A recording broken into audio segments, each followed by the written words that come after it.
మాకేమో అంత దృష్టి రాలేదు. నేను అనటం కాదు, రమణ మహర్షి చెప్పిన మాట. మహాత్ములు చెప్పిన మాటలే. రమణ మహర్షి చివరి రోజుల్లో చుట్టూ ఉన్న భక్తులు చాలా బాధపడుతూ, భగవాన్ మీరు వెళ్ళిపోయినాక మా గతి ఏంటి అని అడుగుతారు. నేను ఎక్కడికి పోతానయ్యా, నేను లేని చోటు ఉంటే పోనీ అక్కడికి పోతానని చెప్పొచ్చు. అంతటా ఉన్న నేను ఇక్కడి నుంచి ఇంకెక్కడికి పోతాను అంటారు. అదే వాళ్ళకి ఎంతవరకు అర్థమైందో దేవుడి గారికి, కానీ ఆయనకు తెలిసింది అదే చెప్పారు. అవునండి. కృష్ణుడు కూడా అదే చెప్పాడు కదా, నేను అన్నిట్లోనూ అంతటా ఉన్నాను, ఏది నేను కాదు అన్నారు. ఏది నేను కాదు అని ఎట్లా చెప్పారు అంటే ఆయనకు తెలిసింది కాబట్టి చెప్పారు. మనమేమో ఇది నేనే, అది నాదే, ఇది నాదే అని ఇవన్నీ పట్టు కూర్చుంటున్నాం. అందుకని మనకి అర్థం కావట్లా. ఆయనకి తెలిసిపోయింది కాబట్టి అన్నిట్లో నేనున్నాను అంటే ఏంటంటే ఆకాశం అంతటా ఉంది, సూర్యుడిలోనూ ఉంది, చంద్రుడిలోనూ ఉంది, అంతటా ఉంది ఆకాశం. కానీ ఆకాశం సూర్యుడు కాదు, చంద్రుడు కాదు. అవునండి. అట్లా కృష్ణుడు చెప్పిన మాటకి అర్థం చేసుకోవచ్చు. నేను అంతటా ఉన్నాను, అన్నిట్లోనూ ఉన్నాను, ఏది నేను కాదు. చిన్న మాటలోనే మొత్తం అంతా ఇమిడుంది, కానీ మనకి అదే అందకుండా ఉంది. ఎందుకనంటే ఇందులో చిక్కుకుపోయాం, నామరూపాల్లో చిక్కుకుపోయి దీంట్లోనే మన జీవితం అంతా గడిచిపోతాం ఈ చిక్కుల్లోనే. అందుకని దాని నుంచి బయటపడటం అంత కష్టంగా ఉంది. చాలా కష్టంగా. వింటున్నప్పుడు అరే నిజమే కదా అనిపిస్తుంది, కానీ నిలవలేకపోతాం.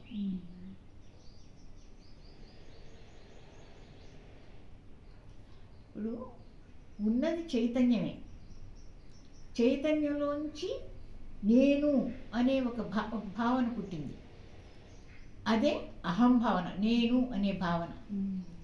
దానికి మూలం ఏంటంటే చైతన్యమే. చైతన్యంలోంచి పుట్టిన భావం ఏమైంది, ఇది నాది అనుకుంది, ఇది నేను అని కాసేపు అంటుంది, ఇది నాది అని కాసేపు అంటుంది. నా ఒంట్లో బాగలేదు అంటామే కానీ నేను బాగలేదు అనం కదా. నా ఒంట్లోనే అంటాం. అంటే నాకు ఒక ఒళ్ళు ఉంది, అది బాగుందా బాగలేదా నాకు తెలుస్తాను, దానికి విలక్షణంగా ఉండే కదా చెప్తున్నాను. కానీ దాన్ని మనం గమనించట్లా, యథాలాపంగా చెప్పుకుంటూ పోతున్నాం వ్యవహారంలో. గమనించితే గనక నా శరీరం బాగాలేదు కానీ నాకేమీ సంబంధం లేదు. నేను బాగాపోవడం బాగుండటం అనే ప్రశ్న నాకు లేదు. శరీరానికే ఆరోగ్యం కానీ అనారోగ్యం కానీ జరుగుతూ ఉంటాయి, ఎప్పుడూ ఒక రకంగా ఉండదు కదా. ఈ ఆరోగ్యం అనారోగ్యం అనేది శరీరానికి జరుగుతుంటే మనం అజ్ఞానం వల్ల ఏమనుకుంటున్నామంటే నాకు ఆరోగ్యం బాగాలేదు, నాకు అనారోగ్యం వచ్చింది అని లేనిది, మనకు సంబంధం లేనిది మన మీద ఆరోపించుకుంటున్నాం. అదే అజ్ఞానం. జ్ఞానికి అట్లాంటి అజ్ఞానం లేదు కాబట్టి అతడు జ్ఞాని. అతనికి ఏ బాధలు లేవు, ఏ భయాలు లేవు, రాకపోకలు లేవు, ఏంటంటే ఏ మార్పులు లేవు. అట్లా జ్ఞానపరంగా జ్ఞానంలాగానే ఉన్నాడు ఆయన. మనమంతా కూడా అదే, కానీ మనకు తెలియకపోవడమే అజ్ఞానం, ఇంకేదో అజ్ఞానం కాదు. మనను గురించిన జ్ఞానం మనకు లేకపోవడమే అజ్ఞానం. మనను గురించిన జ్ఞానం కనుక కలిగితే అజ్ఞానం ఎక్కడ ఉంటుంది? ఉండదండి అజ్ఞానం. మామూలుగా లోకంలో ఎట్లా ఉంటుందంటే జ్ఞానము అజ్ఞానం అంటే అన్నీ తెలిసినవాడు జ్ఞానం కలిగినవాడు, కొన్నే తెలిసినవాడు కొన్ని తెలిసినవాడు. అన్నీ తెలిసినా కొన్నే తెలిసినా రెండూ అజ్ఞానమే. తెలియటం కాదు ఇక్కడ, తనను గురించి తనకు తెలియటమే జ్ఞానం. ఎన్నింటిని గురించో తెలియటం జ్ఞానం కాదు. మనకి తెలియక ఏమనుకుంటామంటే ఆడు చాలా జ్ఞానండి, అన్నిటి గురించి తెలుసండి అంటాం, అనుకుంటాం. అవును. అది తప్పు. ఉమ్. జ్ఞాని అంటే అన్నీ తెలియటం, అజ్ఞాని అంటే అన్నీ తెలియకపోవడం కాదు. ఉమ్. తనను గురించి తనకు తెలియకపోవడమే అజ్ఞానం. అవును. తనను గురించి తనకు తెలిసి ఉండటమే జ్ఞానం. జ్ఞానం. అందుకే జ్ఞానికి ఏ తేడాలు ఉండవు, మార్పులు ఉండవు. ఉమ్. సుఖం దుఃఖం, పుట్టడం చావటం లాంటి తనకి ఏమి సంబంధం ఉండదు. ఉమ్. ఎప్పుడు ఆకాశంలో సూర్యుడు వెలుగుతూ ఉన్నాడు అనుకోండి, ఆరిపోవటం వెలగటం, ఆరిపోవటం, చీకటి పడటం, పగలు వెలుతురు రావటం, అట్లా ఏమో సూర్యుడికి ఉండదు. ఉండదండి.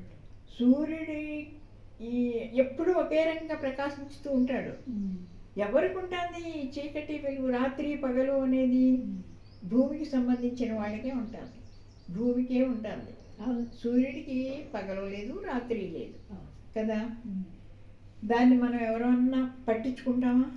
పట్టించుకోవాలి. సూర్యుడు అస్తమించాడు, చీకటి పడింది అంటాం. మళ్ళీ సూర్యుడు ఉదయించాడు, పగలు అయ్యింది. అన్నీ అజ్ఞానమే. అవును. అన్నీ అజ్ఞానమే. ఎందుకు అంటే జ్ఞానం లేదు కాబట్టి, జ్ఞానం తెలియదు కాబట్టి. ఇప్పుడు మనం ఆలోచించి చూసామనుకోండి, నిజమే కదా, సూర్యుడిలో మార్పు ఏం లేదు కదా. ఉదయించడు, అస్తమించడు. సూర్యుడు ఉదయిస్తాడా? ఉదయించడు.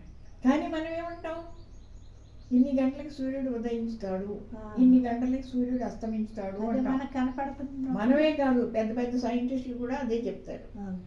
ఎందుకంటే వాడుకలు, వ్యవహారంలో సూర్యుడు అస్తమించడం ఉదయించడం అనేది వ్యవహారానికి అవసరమే.